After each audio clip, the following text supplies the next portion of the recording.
We've seen some progress from JJ McCarthy, but is it enough? And if not, then what is? Welcome to the Locked On Vikings podcast.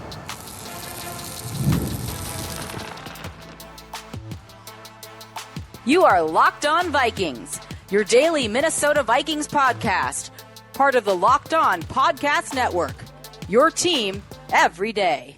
What's going on, everybody? Welcome to the Locked On Vikings podcast, where we're always trying to learn something new. It's part of the Locked On Podcast Network, the #1 sports podcasting network, and thank you so much to everybody that helped make that possible. Today's episode is brought to you by FanDuel. If you want to be right in the middle of the action this season, visit FanDuel.com and place your NFL live bets all season long. Got a lot to go through today on the show. We're going to spend a lot of the show, of course, on JJ McCarthy. That is just how these Wednesdays go this year. I also didn't get a chance yesterday to discuss Jonathan Grenard being deemed out for the year with an aggravation of his shoulder injury. And plus, in the last 3 games, who's playing for their job? And honestly, an answer to that question is no doubt JJ McCarthy. A couple weeks ago, I compared this season offensively to some of the worst seasons in the last 25 years of Vikings history since the turn of the millennium. And this season offensively, and it still is for the most part, was tracking worse than every other season that got a head coach fired. And I thought that was kind of persuasive. Well, let's look at that from a quarterback perspective. So we'll look at it statistically. 2 weeks ago, before McCarthy kind of showed a little bit of progress, McCarthy was tracking to have the worst EPA per dropback season of the last 5 years. I didn't go further back than that because it starts to slow things down at True Media, and that's a lot of data. But that's 181 quarterback seasons, and he was 181st. Now, if you want to add the last 2 weeks in and see what kind of track we're on now, it's still not great. It's 188th out of 202. The reason more get added is that the minimum cuts off less people when you include more weeks because more people have enough attempts to qualify. So it's still 188th out of 202 guys. So that's better. But I would say just the number itself, right? The EPA per dropback was minus 0.34, which is astoundingly bad. That's the worst we've seen in 5 years. It's now minus 0.16, which is still very, very bad. It's about what Cam Ward is doing this year.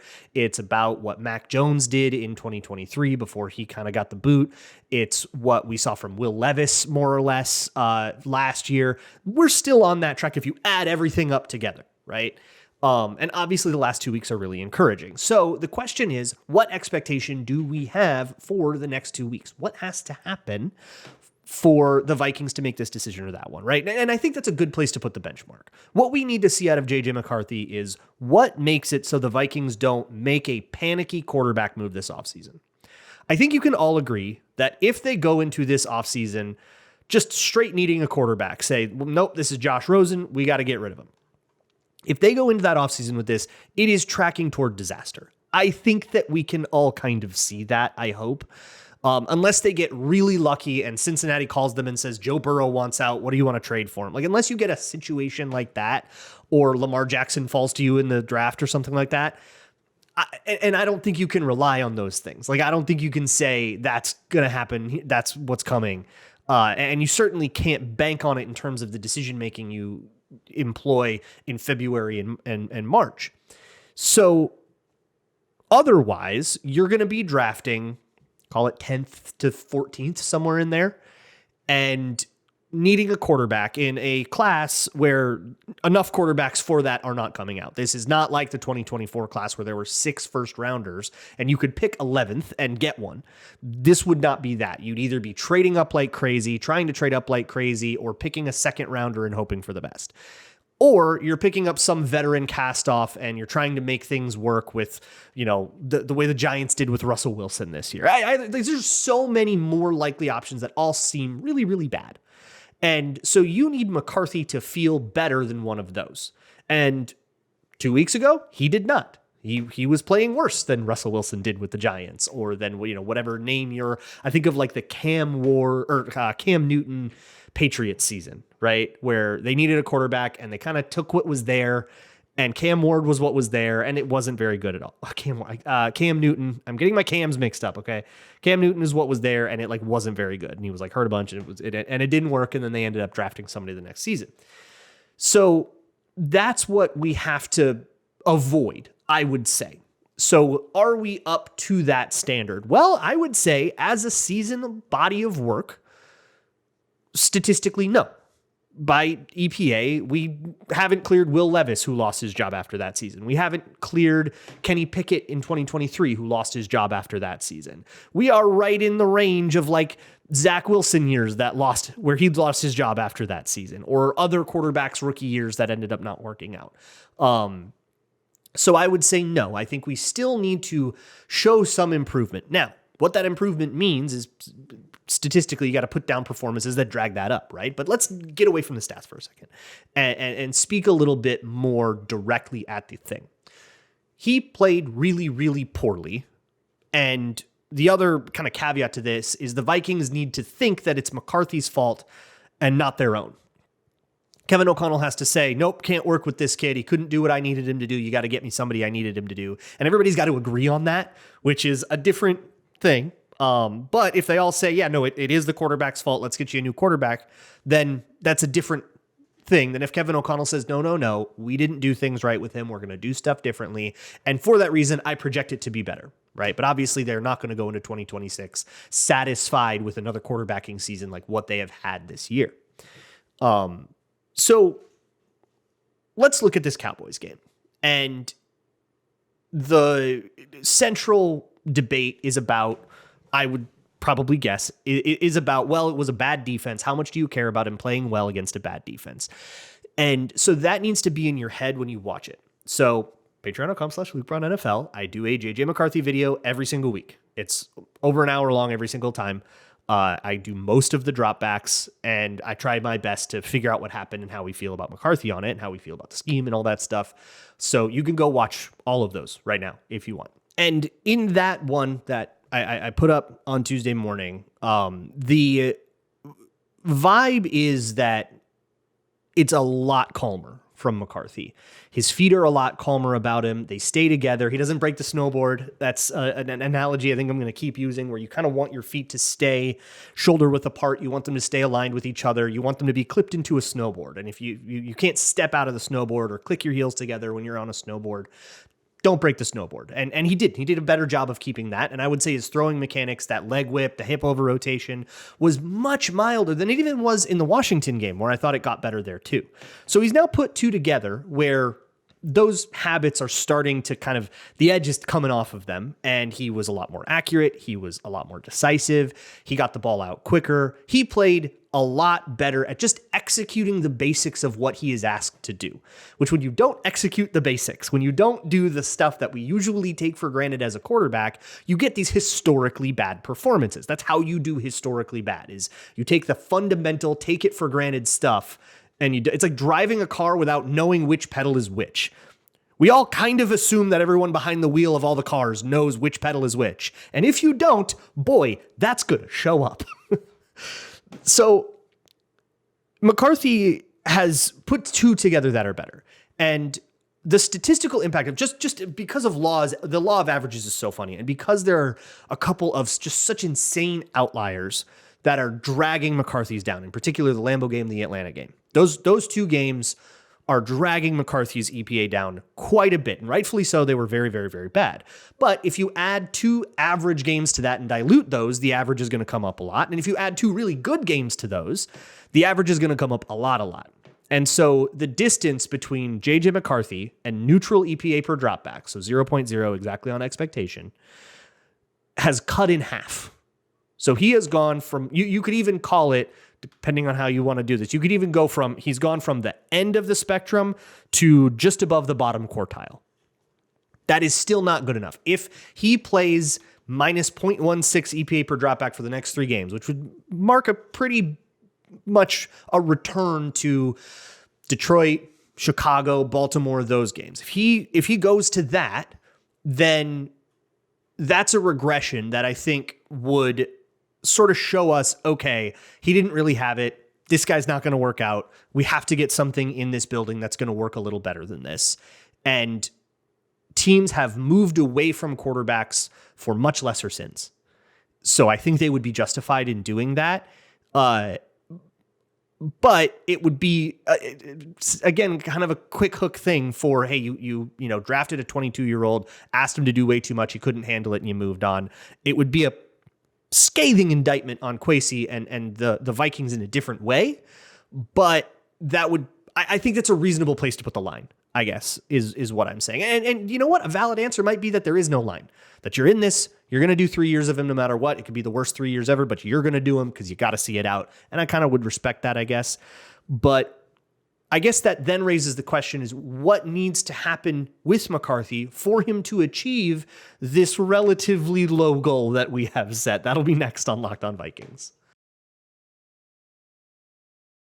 Today's episode is brought to you by Rocket Money. If you ever feel like your money just disappears every time you look at your bank account and suddenly the number has gone way down, it can happen, okay? You get subscriptions you forget about, an impulse buy, a little too much delivery, and then suddenly the numbers aren't numbering anymore the way you want them to.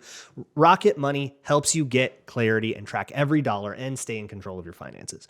Managing money shouldn't feel like your second job. Rocket Money does all the heavy lifting for you so you can save more and stress less. It will find subscriptions that you forgot about and help you cancel them. It will help you view all of your spending on one dashboard to make it easier to understand where you could possibly cut back. And the bill alerts and spending notifications help you catch small things before they turn into huge expenses. You can find good times to save each month and keep you consistent with your financial goals. Take control of your finances and cancel unwanted subscriptions with Rocket Money. Go to rocketmoney.com/lockedon today. That's rocketmoney.com/lockedon. rocketmoney.com/lockedon. Moving on with the Locked On Vikings podcast, part of the Locked On Podcast Network, the #1 sports podcasting network. And thank you so much for helping that become a reality. If you're an everydayer and you want to go a little deeper, you want to go ad-free, you can with the Everydayer Club. It's just $5 a month or $50 a year, and it gets you Locked On Vikings with no interruptions, members-only Discord access, and more. Go to lockedonvikings.supercast.com or check the link in the show notes to learn more. Let's talk a little more about McCarthy, and then we'll move on to some of the other stuff with Grenard and guys playing for their jobs. But with this expectation we've set, which, let me be clear, is not a high one. This is not an insurmountable expectation for McCarthy at all. But it's, I think what we need to see for the last 3 games is for him to continue to be at least average, at least positive. And he has been well beyond average in the last 2 games. And hopefully those trends continue. If those trends continue, if he keeps the snowboard from breaking, if he keeps his hips from over-rotating too much, if the timing is better, if the decision-making is better, and he takes care of the football, he will sleepwalk to this threshold. It will be very easy. But if the panic gets to him a little bit more, if he loses that sense, if he starts getting too greedy and throwing dumb interceptions, then I think it really gives a lot of cause to say, look, let's not overcommit too many seasons. We blew a first-round pick. It is what it is. Let's cut bait and move on. He really has to keep up what he has done in this game, or in these 2 games. But let's talk about the Cowboys' defense of it all. There are definitely plays where you just see the Cowboys' defense make a hideous mistake. Somebody goes the wrong way in the coverage. Somebody doesn't stay on top of things the way that they're supposed to. One of the worst examples actually gets called back for penalty. It was on the goal line, the illegal formation penalty that should have been a touchdown to Justin Jefferson, but somebody was lined up wrong. I think it was Jordan Mason. The Cowboys busted that coverage and left Jalen Nailor wide open in the back of the end zone. Or no, I'm sorry. This was the corner route that Justin Jefferson dropped, which was a good throw. I will defend that, by the way. I think that was exactly where you wanted that throw to be. He's got to catch that. So it was that one. And Jalen Nailor was wide open in the back of the end zone because there was a miscommunication on the back end with the Cowboys, and like 3 people all covered the same guy. Nobody covered Jalen Nailor. Classic coverage bust. And there are definitely a lot of examples where that guy is that open because the Cowboys defense was wrong. However, here's what I'll say.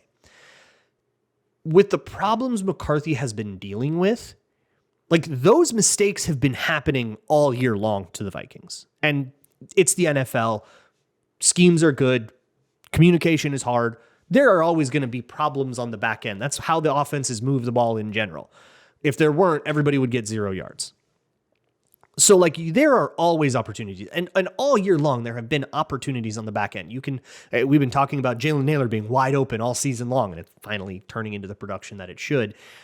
Jefferson, Hawkinson, Addison, all have been open a lot all season long, but the ball doesn't get out because McCarthy holds it too long, or there's a sack really fast, or things are taking too long to develop, and the guy gets open, but then you look back and your quarterback's already on the ground, right?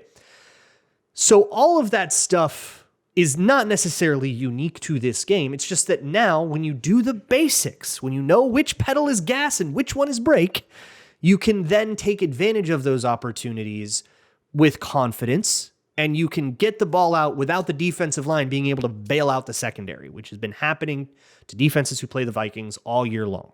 Somebody gets a sack and it bails out a bad play. I could probably point to one of those from every single game that McCarthy has played. And I think all the ones Wentz played as well. And I'm sure I'm sure you could point to everything from that one. Now, that said, I don't necessarily expect those same things against a better coach team like the Lions or the Packers. And I know the Packers don't have Micah Parsons anymore, but they still have a secondary that's played together most of the year that's done some interesting things. And I know the Lions have had trouble in their secondary, but I think those are flawed units that have had, bad moments this year. But I think it's different than like the Cowboys where, one side just doesn't know what the other is doing, and they're having this whole disaster. And like, listen to Locked On Cowboys. They'll tell you all about it. So it's a different thing. And I'm not really familiar enough with the Giants. I'm actually going to ask Patricia Traina when I record the crossover, which I'm actually going to do shortly after this episode comes out. So I'm going to ask Pat about that and how the secondary works and just how many opportunities there will be, forgetting what kind of impact the pass rush will have on those opportunities. So I think if McCarthy can do the basics, the opportunities will be there. The offense will move enough. We'll cross that threshold. The backslide is what we can't have. If the backslide happens, these two games become relatively meaningless, and it just is, he was the worst quarterback ever. And every quarterback that's been benched, every quarterback that's been cut or traded after the season in disgrace had a better year than that. We can't go back into that world. If we're going back into that world, it's really hard to justify keeping too much of this plan around and like committing more years to it. But speaking of future years, Jonathan Grenard aggravated his shoulder injury in this win against the Cowboys and is now out for the year. These out for the year things at the end of a lost season are a little weird because sometimes out for the year means it could have been a 4 to 6 week timeline and, there's just not that many weeks left, or he could have played through it and then got surgery in the offseason, but he's not going to play through it for meaningless games. Or it could mean, no, he really is. He has to get surgery. He's going to be rehabbing it all off season, hopefully, and he's, questionable for week 1. I don't know what the case is. I don't know enough details about that injury, and it's something we have to watch for. But what it means is that we are going to see more Dallas Turner. This was asked in the Town Hall Tuesday in the mailbag yesterday. But in the past games with Jonathan Grenard out with the same shoulder injury, Dallas Turner has been more of a true blue edge rusher, line up outside the tackle, rush the passer all the time, or sim pressure or whatever. And they've had Andrew Van Ginkel be a more true like linebacker, where he's lining up as an overhang outside, like his job and like Eric Wilson's job, where he's lining up as an overhang or even off the ball a lot. And then sometimes he is as an edge, and it kind of depends on the front and the package and the blitz stuff that Flores is cooking. I would anticipate that we see the same. And I would anticipate that we see a heavy dose of Dallas Turner straight up rushing the passer, because the moment now for him, it's very similar. It's developmental. I think he has had more than enough of a good year to kind of give the Vikings comfort about him and his role in this defense, and to make them not feel like if Grenard's status for 2026 is in any question. I think that Dallas Turner has played well enough where the Vikings don't have to like make an offseason move about that. They don't have to Adam Thielen this and have somebody to paper over the gap for 3 weeks. Dallas Turner can do that. I think he has proven that we're happy with him in at least that capacity. Even if you're the most down on him at all, I think you have to admit that. So this then becomes, for Dallas Turner, not prove it, but learn it. Let's put him in tough situations. Let's have him rush against everybody's best offensive linemen. Let's have him try new pass rush moves and lose a lot. So I wouldn't mind seeing Dallas Turner lose a bunch of pass rushes if he's trying moves that aren't speed to power. I don't want to see Dallas Turner go speed to power all day long and just kind of play his, no, like try stuff. It's a preseason for you now. It's a preseason that you get to play during. So go use those reps and try to get some experience, get some tread on your tires, try a bunch of moves, see why they don't work, get a better feel for it, train yourself, become a better player. I think that that tracks for like every young player on the Vikings right now. So then the question becomes, who is playing for a job right now? There are Vikings who have, I would say their status for the offseason is in question. And I think the last 3 games can absolutely impact the answers to those questions. That'll be next on Locked On Vikings.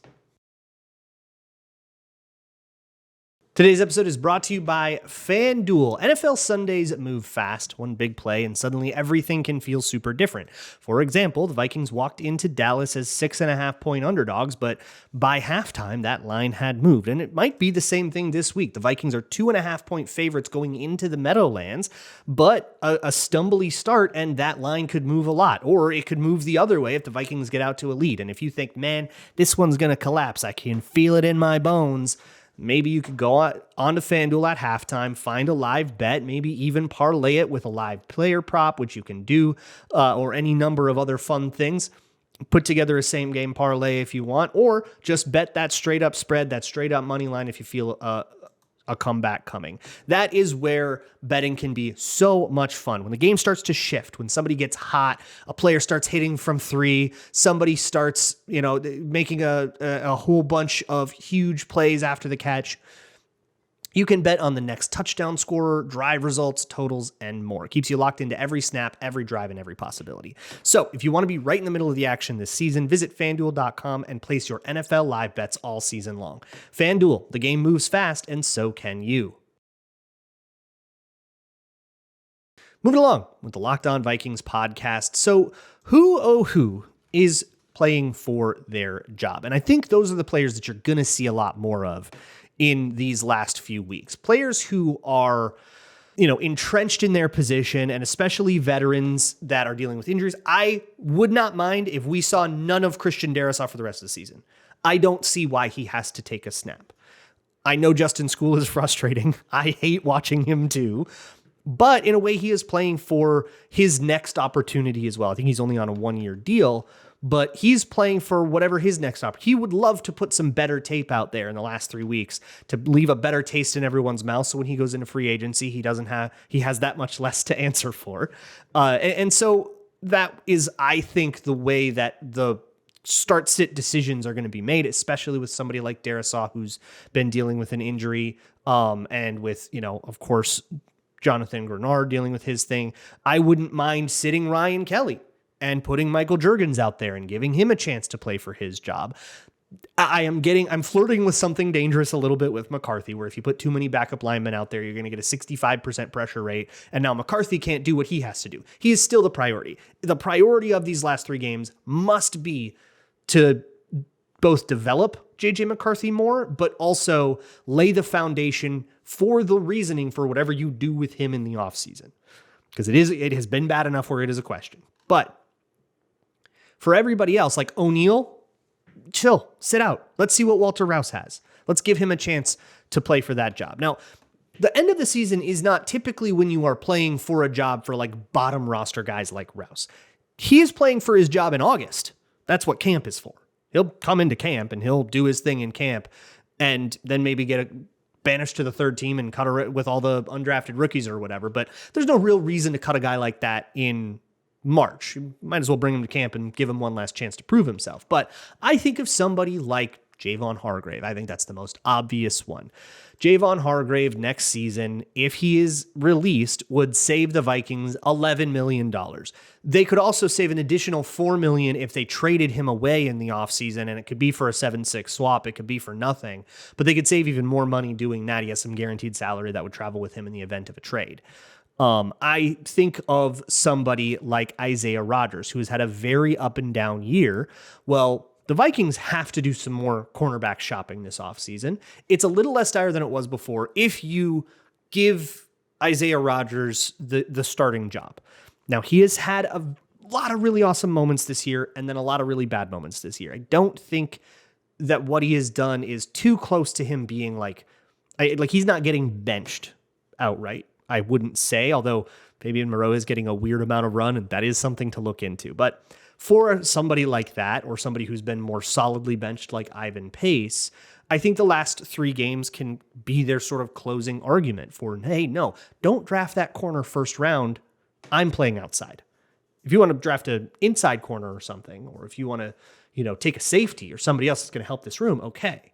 But I'm playing outside. And here's why. Look at what I did against the Packers in the last week of the season. Like, that's the kind of rebuttal that we're looking for. I put Hargrave in that spot. I put Ivan Pace in that spot. I think he is playing for what is your role on this team? Eric Wilson is another one that has, like, if the offseason started today, I think the Vikings would be pretty close to, Ivan Pace is a really easy one to keep in the building because of like free agent tenders and stuff. So they have easy team control over him. He'll be on the roster somewhere. But Ivan Pace and Eric Wilson are right now figuring to be in direct competition for linebacker snaps as camp starts next year. Can Eric Wilson be the same guy again? Will Ivan Pace take a step forward? These are all reasonable offseason questions that we'll answer next camp. But these last three games can set the tone for that conversation. If Eric Wilson suddenly just bottom falls out and struggles really hard, that reopens the door for Ivan Pace to take this job if Ivan Pace can play well in whatever snaps he gets. And like, I don't think that there's any world where you don't give Ivan Pace a lot of run in these. He's a young player. He makes a lot of mistakes, but he also does a lot of playmaking. Give him a chance to prove himself. If not for you, then for whatever his next team is, if you are going to let him hit free agency.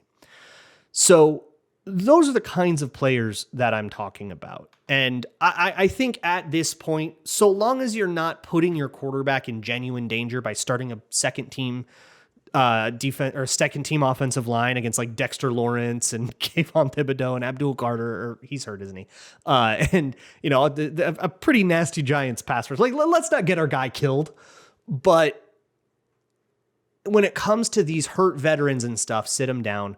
Let Aaron Jones and Jordan Mason split reps. Let's see which one of you guys we want to keep going into next year, because we could pretty easily get rid of one of you, and we have some money issues we got to deal with, right?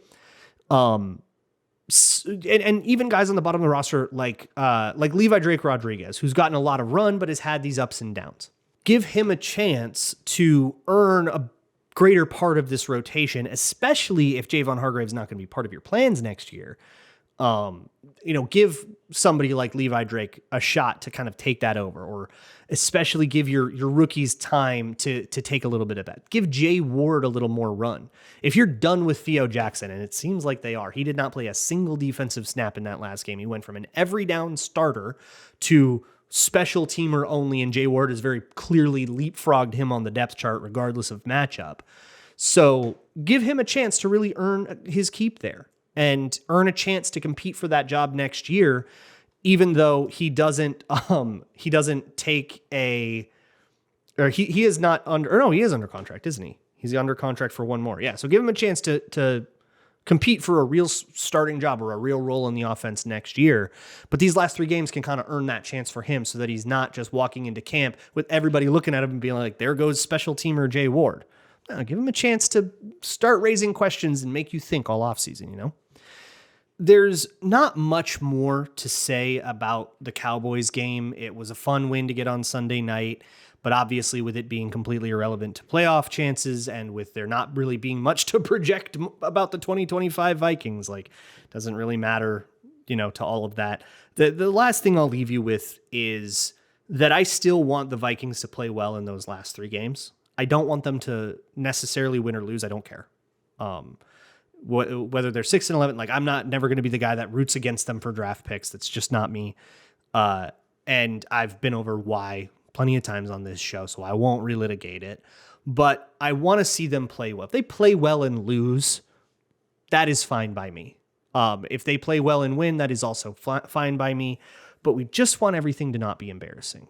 And somebody who walks onto the field and embarrasses themselves Coaches are included in this too. We've already talked about coaches like Matt Daniels or Josh McCown that are, potentially on the hot seat coming out of this year, and maybe and how the year ends is going to have to reflect well on them for them to keep their jobs. So that's also something. Maybe Miles Price is another guy to add on this, right? Go do something. Don't fumble anything. Go make everybody feel good about you being a returner next year, or at least being a strong part of the competition for returner next year. All I'm saying is I want the Vikings. Please don't embarrass me. Please don't walk into the 2-11 game into the Meadowlands and play the 2-11 Giants and embarrass me. That's all I'm looking for. And the expectation is pretty low. So I really hope that they can clear it. We'll talk tomorrow with Locked On Giants and Patricia Traina on the crossover. Excited for that. And as always, Skull.